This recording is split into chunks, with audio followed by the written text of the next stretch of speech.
Welcome. You're listening to the New Dominion podcast, where we enter into curious and faithful conversations about stewarding your health and community with others.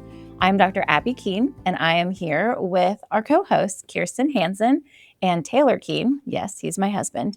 And today we are going to recap our first 5 episodes.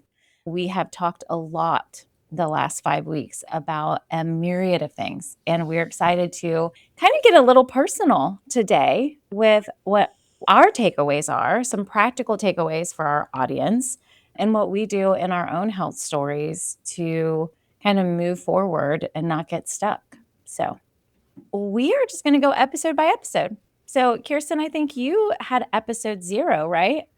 As one of your takeaways, and we'll just kind of roll through it. Okay. So the reason that we're doing this is because we started out in episode 0 saying the one where we started a podcast, and then we started talking and we said lots of things. And in the last couple of weeks, we have kind of said, oh, we might need to go back and revisit, like just make sure that we're all on the same track and give listeners a recap because we have said so many things. So in the very first episode, we wanted to lay the groundwork for what we're doing. We talked about our intro statement and just the intentionality that went behind creating that. We talked about the name New Dominion, the New Dominion podcast, and why this podcast is called that. And we also introduced ourselves, which we didn't do at the, you said our names, but we should also say Dr. Abby Keene is a chiropractor and functional nutrition practitioner. I am a functional nutrition practitioner with Dr. Keene. And then Taylor is a licensed counselor, and we are all in St. Louis. And Kirsten, you're also, you have a counseling degree. You've done these things. So please stop forgetting that you're the bridge. I am the bridge. I have a counseling degree. I am not a licensed counselor, but I do have a counseling degree. So I think I said in that episode, like I kind of feel like a little bit of a bridge between these two worlds. And so much of my brain space all the time is taken up with counseling and emotional things. So we called the podcast the New Dominion podcast. That is a nod to where the two of you met at the New Dominion Boys School, and also sets the stage for what we want to do through this podcast. And a big part of that is encouraging people to take ownership of their health, to take dominion, and inviting people into that. We talked about how we are new creatures, new creations in Christ, and we really want to bridge the gap in this podcast and in the conversations that we are having between the holistic world and the church, and to have these conversations within Christian community. We are all believers and want to engage these like tricky health topics that aren't always touched on with that Christian worldview and perspective. So we kind of set the table in this first episode. We said who we are and why we are doing this, defined some terms. So our tagline is stewarding our health and community with others. Wait a minute. Engaging in curious conversations about stewarding our health and community with others. And so we are not claiming to have all of the answers. We, the three of us, like talking about these things and want to do that together and invite other people into it. Did you have like a favorite thing when you re-listened to that where you're like, this is the gold in this episode?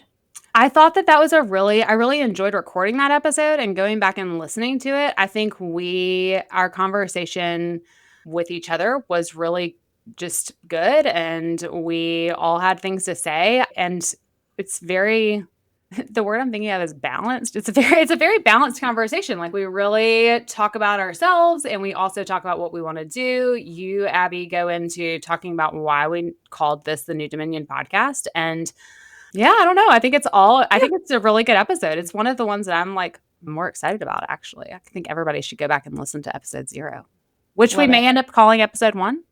I don't know. I think it's episode 0. Episode 0. The one where we started a podcast. That might be my favorite part of it, is that we called it the one where we started a podcast, because I'm a huge Friends fan and love it. Glad we could do that for you. Thanks. Who has episode? Were you done? I'm sorry. I'm finished. Okay. I have episode 1. Okay. Which I believe you guys might have to remind me of these titles, because I get confused about the titles and or the topics, because they don't always make sense to me. They make sense to Abby, but not always me.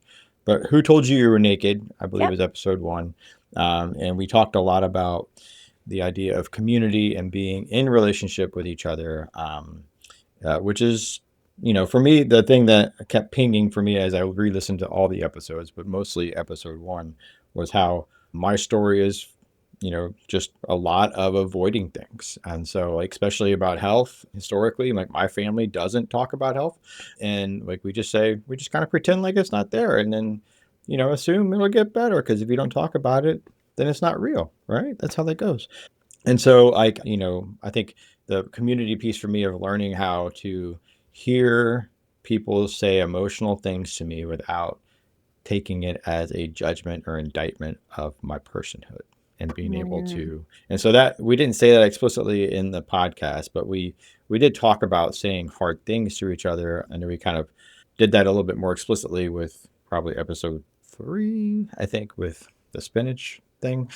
And so I think, like, as I re-listened to them, I just kind of had a recurring thread through all the episodes of kind of this idea of how I've learned to undo, mostly, not all the way, working through undoing my avoidant temperament and going towards things and not being so passive. So nice. All right. Episode 2. Is that you? It's me. Okay. Oh, man. Abby, you're going to talk a lot in a little bit, so get ready. Yes, that's all right. I'll just zip it. Episode 2 is the hello law.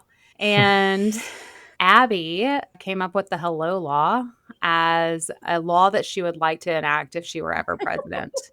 And in the episode, I said it's a law that you have decreed as. You did say that. There has been no decreeing, but I could write it on a really fancy scroll of paper and hang it in the office if I wanted to. Yeah.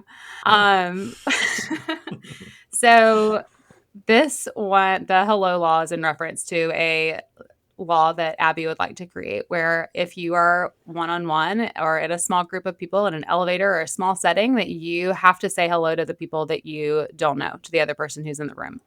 And we used this as a nod to community. So a big part of our tagline is stewarding our health in community with others. And we believe that God did not create us to do life alone, that in community and relationships with other people, we are living more into who he created us to be, how he created us. And that is a gift and a reflection of the community and the relationship that God, the Father, the Son, and the Spirit have with each other. And I loved this episode. I had not gone back and listened to it again until I listened to it in order to recap it. Mm-hmm. And I just really liked it. So we talked about the importance of being seen and seeing other people, and how connection with others softens our hearts. So Abby, you talk about one of the reasons that you originally came up with the hello law idea was that it creates a sense of safety and community, and how if you were ever in a parking lot and being attacked right after you had said hello to a stranger in the grocery store or something, that those people would be more likely to come to your aid if you were to call out for help. And also that when we look at people and, we're all walking around with walls up of some sort. And when we look at people and we say hello and we make eye contact, that those like small moments of connection soften. I think that T is supposed to be soft. Soft. That those pieces of connection soften people's hearts, and remind us what we were made for.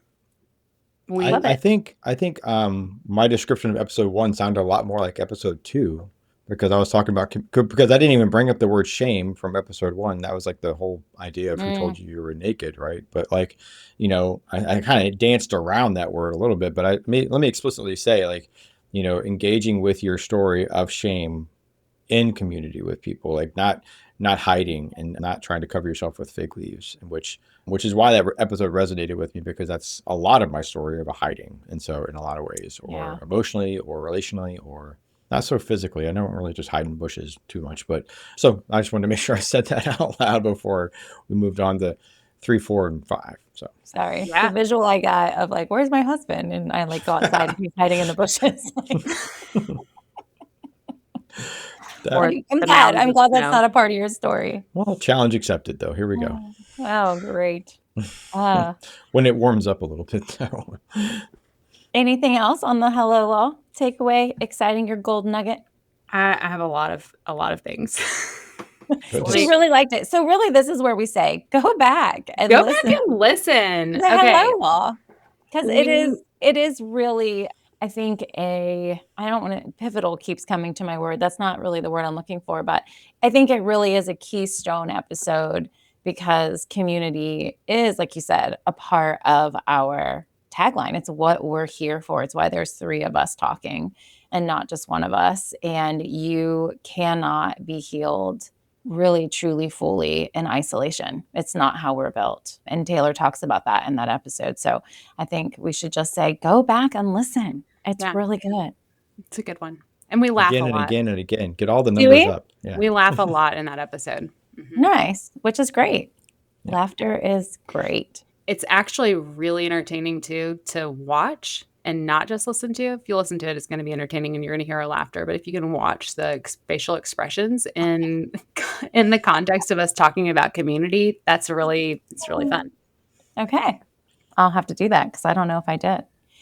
All right. Well, I get to talk about episode 3, which we entitled, Hey, You Have Spinach in Your Teeth.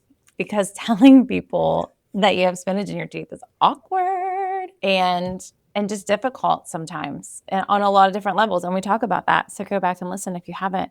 My little golden nugget is hormesis. I love hormesis. I didn't realize how much I love hormesis until we made that episode. And as I went back and reviewed it and thought about, just this episode and recapping and what I really were my takeaways from the first 5 episodes, I was like, wow, hormesis is really something that I use in my life every day. That concept to help me remember when life is hard and when either my body's not functioning the way I want it to, my relationships aren't functioning the way I wanted to. Life in general just seems to be throwing a lot of aggravating things my way. I fall back on I'm made for hard things.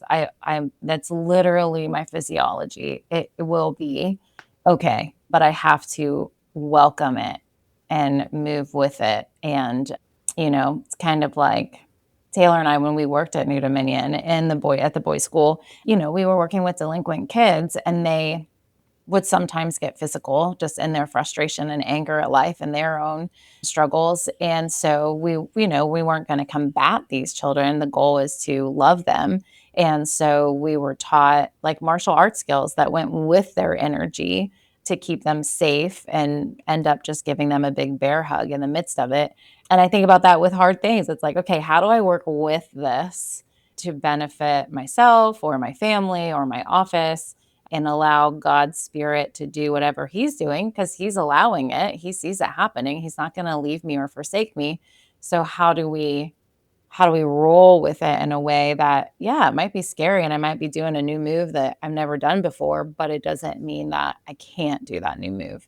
So that was kind of my biggest takeaway from episode 3 of just, we're made for hard things. God literally made our bodies to go through hard things so that we can develop appropriately. And that really just, it blows my mind. It gets me excited. My little doctor mind gets all geeked out on that, but it's fun.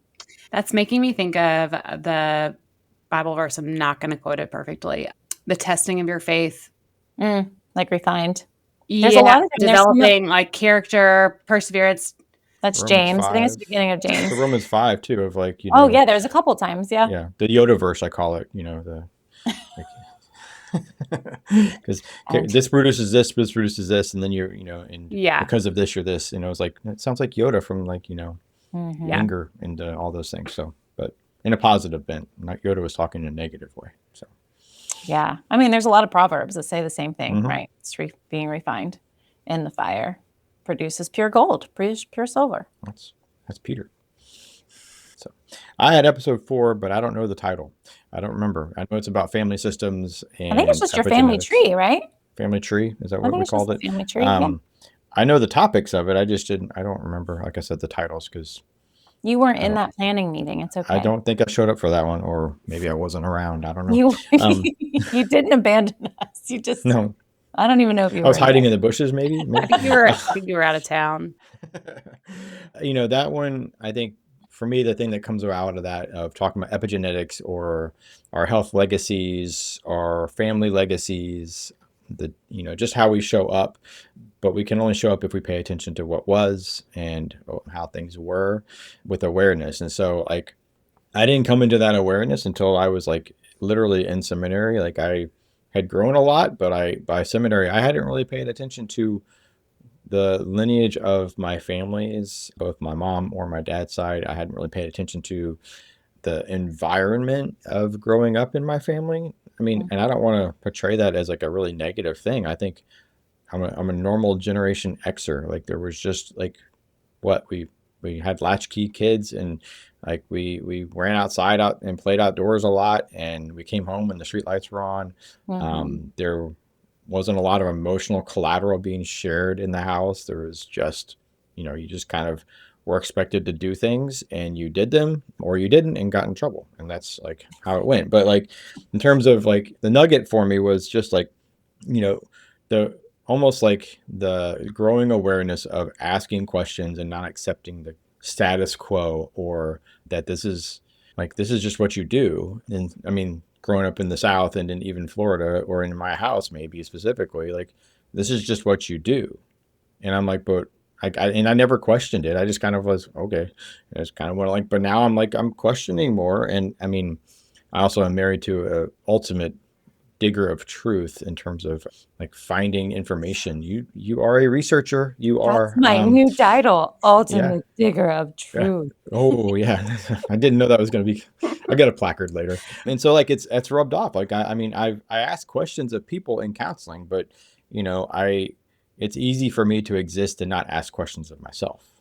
And so like, I've learned to engage in those a little bit more authentically without just condemnation and shame, and allow Abby or whomever to actually, say things to me that need to be said, whether it's a rebuke or even an affirmation. And I don't blow them off and, say, well, if it's an affirmation, oh, they're just lying and just puffing me up. Or if it's a conviction or a rebuke, it's like, well, no, they're not judging me and hate me. This is actually a loving space of doing this. And so it's really kind of helped me come out of avoiding impassivity and come into learning to go towards with gentleness and compassion. It's maybe a better counselor, honestly, but that's taken a long road to get there. So nice. There you go. That was episode 4. I'm 5. Oh, I have episode 5. That was your episode, Kirsten. I really liked that episode. Yeah. I thought it was really, really great. It's probably my favorite. Is it called Kirsten's episode? Is that what we called it? The one where Kirsten just had her own episode. The one where Kirsten tells her story. There you go. The one all about Kirsten. It's called You're Not a Real Doctor. Oh, right. How could I forget that?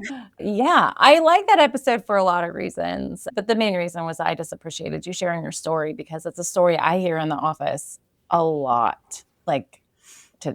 Twice this week. And we had a snow day. So it was a short week. And so I really, really like that episode. I liked that we got to talk about the 2 different kind of paradigms of health, of mechanistic and vitalistic. And I'm not going to rehash that. So you're going to have to go back and listen if you haven't listened to it yet. But there's your little teaser.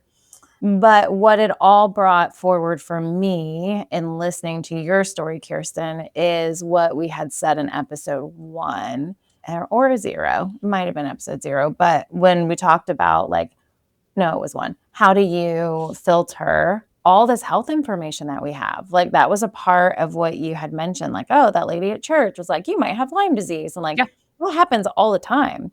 And I have clients come in who are like, so-and-so thinks I have this, and my other friend said this, and then this doctor said this, and then I saw this TikTok video where that doctor said this, and WebMD told me I was dying. That's what all WebMD does. Says, yeah. And so anyways, it just took me back to the 3 takeaways that I had mentioned in that episode of when you're looking at health information, is it educating you and equipping you to take care of yourself, to address an issue that you're having, a symptom that's being expressed? Is it creating fear in you? Does it scare you? Because that's not a great place to be healing from. And is it just masking pain? And I did not say this on that episode, but I do want to make it clear that like masking pain isn't necessarily a bad thing. There are patterns of masking pain that we do long term that are negative because you're not actually addressing the root of the problem. You're just kind of numbing it, right? And we know that like drinking alcohol is a number, but you don't want to do that every night. That's not going to be good for your physical health or your emotional health. But same with Tylenol, right? Like I woke up with a headache yesterday morning and I had a lot on my plate yesterday. So I did take a pain reliever, but it also made me think like, what do I need to be doing? Because I woke up 2 Fridays in a row with a headache. And so it's like, okay, I haven't been walking the last couple weeks. Waking up on your day off with a headache is terrible. It's terrible, right? And puts you in a bad mood. And so, but that's my goal for today. It's like, I'm going to go walk because I wonder if I'm just stagnant and I get through the work week of tension and I wake up Friday and I'm just holding all of this tension, and movement loosens that up. So, same with emotional health. I have a lot of clients who come through and they're trying to avoid psychiatric medication, which I completely admire and can encourage them to do so. But in some cases, doing that for the short term is really the best option because it gets you to a place where you can function and start doing the things, right? If you're riddled with anxiety and you can't even make your family dinner, not a good place to be in. And there are a lot of great supplements out there, but they're not always going to be so fast acting to help you get to a place of functioning. So there's definitely a space to be had of like, let's use the tools that pharmaceuticals give us to get us to a functioning level, and then put in some sort of practice or supplement or food, whatever it might be, to be your safety net as you then wean off of that, right? So it's, if you're having chronic neck pain and you're living off of Tylenol, okay, well, let's get off the Tylenol and get to the chiropractor, PT, whatever. So I just wanted to say that because we didn't say it in that episode, and I just wanted to be clear. Yeah. That was my episode takeaway from your story. Cool. Yeah, we did it. Hey, this might be our shortest episode. Well, does anybody we did talk about a personal reflection. This is true. Sorry to jump the gun. You're like, Kirsten's like, I'm all right, we made it to 29 minutes. I already shared my story. No. Right? Yeah, it's true. I have to keep going. I was telling somebody about that episode yesterday, and I was like, this is a part of my story. Like, this is what a nugget of my story of where I got from, how I transitioned from only seeing medical doctors to also seeing a chiropractor and stepping into the alternative health world. Yeah. Well, do you have more to say about all of this and our personal reflection? Yeah, maybe. So when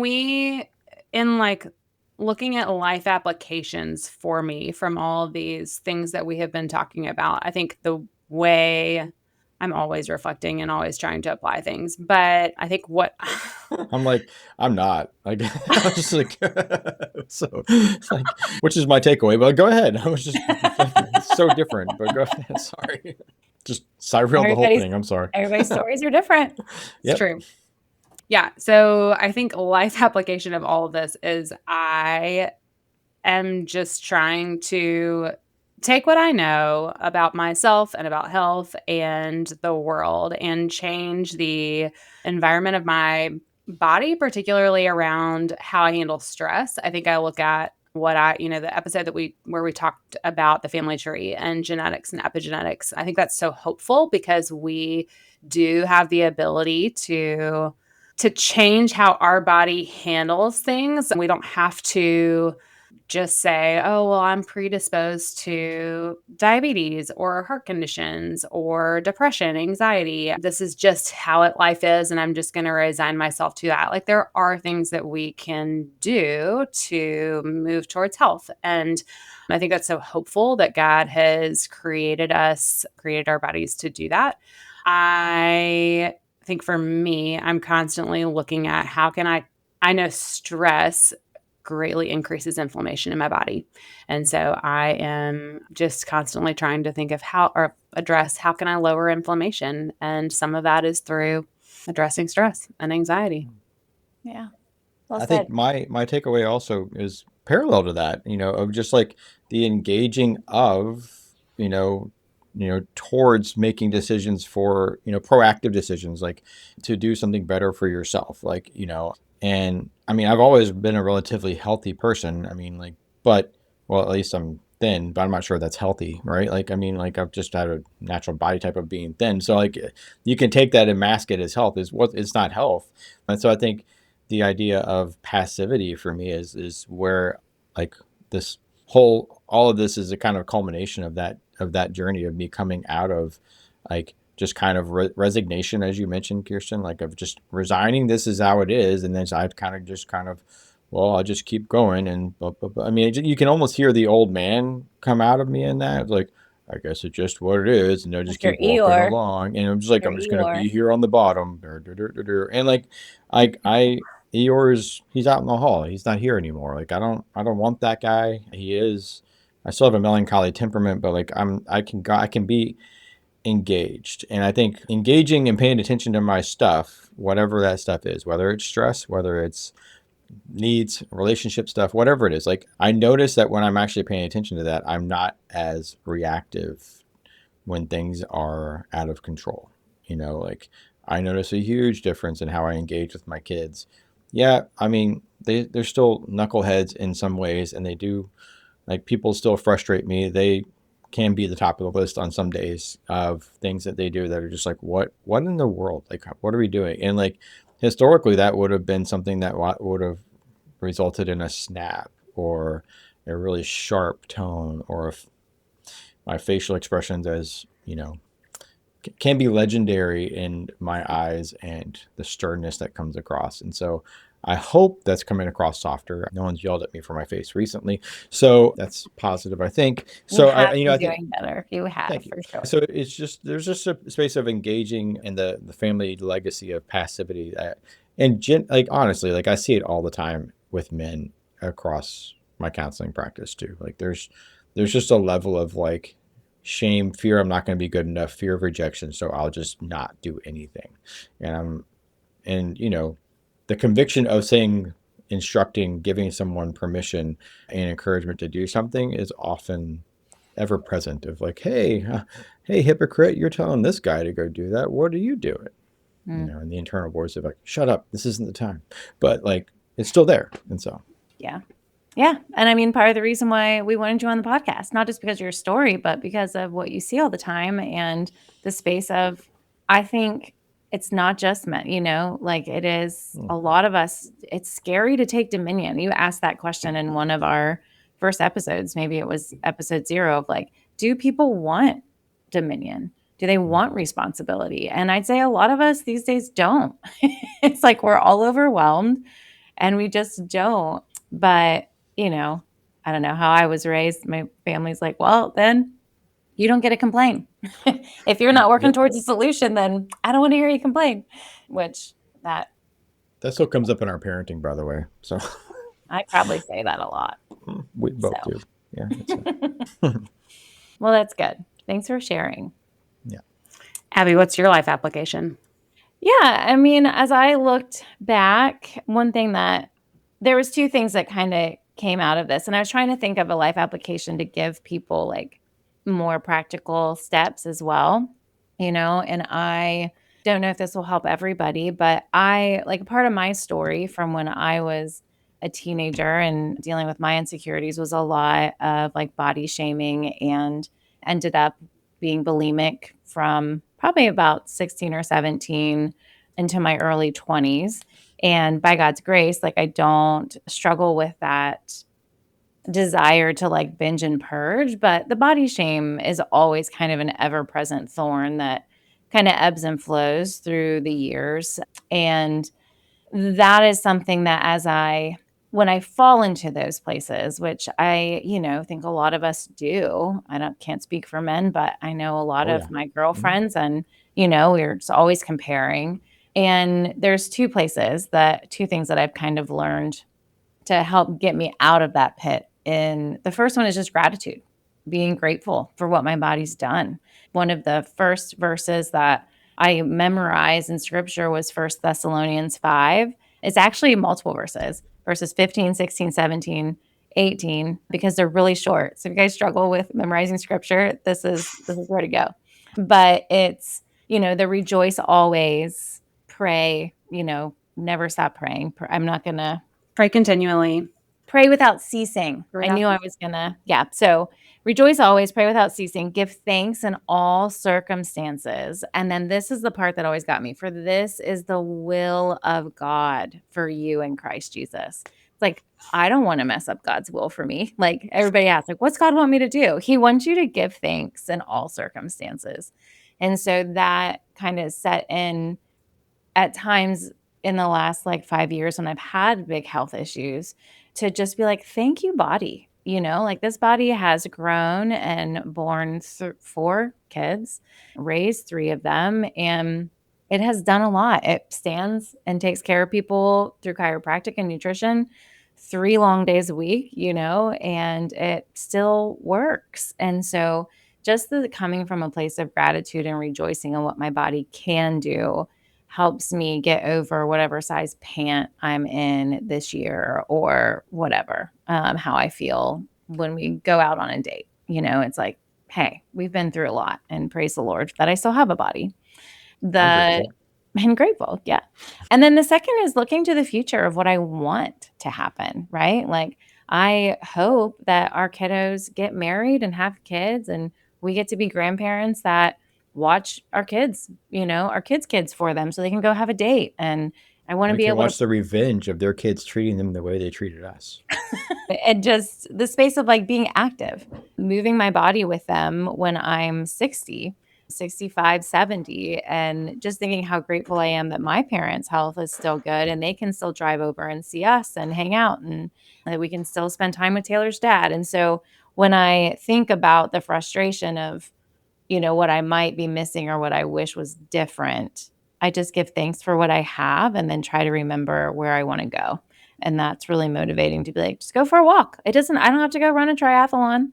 I don't have to go do all the things. I just have to go for a walk because at the end of the day, if I can push a stroller with a grandkid in it, that's going to be high functioning. That's going to be great. And I'm going to be grateful for that too. So those are my little personal vignettes of my own story. And hopefully that helps somebody with some practical steps. Yeah. Love it. I've been reading and listening to people talk about how important gratitude is in combating anxiety as well. And one of the people that we're just going to continually refer to is Justin Earley. So we talked earlier on in our episodes about his book Made for People. He also wrote a book called The Body Teaches the Soul that I'm currently reading.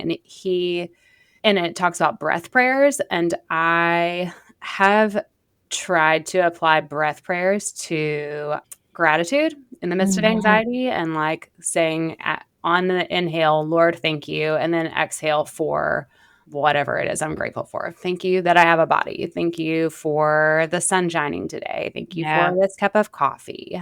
But whatever I was reading this week was saying how gratitude and anxiety can't exist in the same breath. Like like your brain can't. They can't exist in your system together at all. Yeah. So it's interesting that, Abby, to hear you like talking about what you're grateful that your body can do and also to be able to apply that to to my takeaways as well. Yeah. Taylor, you got me that book of breath prayers. Do you remember that? Do you remember who wrote that? Kayla Craig. Oh yeah, because she had that podcast with the. She still does. Yeah. Yeah. So that's a great resource for people. It's just a book of breath prayers, and I actually gave it to our dear friend who is struggling with her kiddo in the ICU. Of just like that's where it went. Yeah, I gave it away. Sorry. I appreciate transient. They just kind of go around and I give away a lot of things. It's out of the gratitude. Like, well, I had it for a while. I don't need it anymore. Which I love. Just until Taylor goes to grab that essential oil that I gave to somebody. Like, it's fine. I can give more. So, well, great. Did we do it? I think we did. This is our recap. Okay. You want me to close this out? Yeah. All right. Well, thank you for listening to the New Dominion podcast. We were so happy to share these thoughts and insights and conversations with you today. If you enjoyed it, please share or like or comment, all the things to help other people find hope and healing and join the discussion. We will see you next time where we are going to talk about the triangle of health. I don't know if we decided on a name for that podcast episode yet, but the listeners will just have to come back. Of it. Yeah, I find the catchy cliche of it, right? We got to figure it out. Yeah. So join us next time. We'll see you then.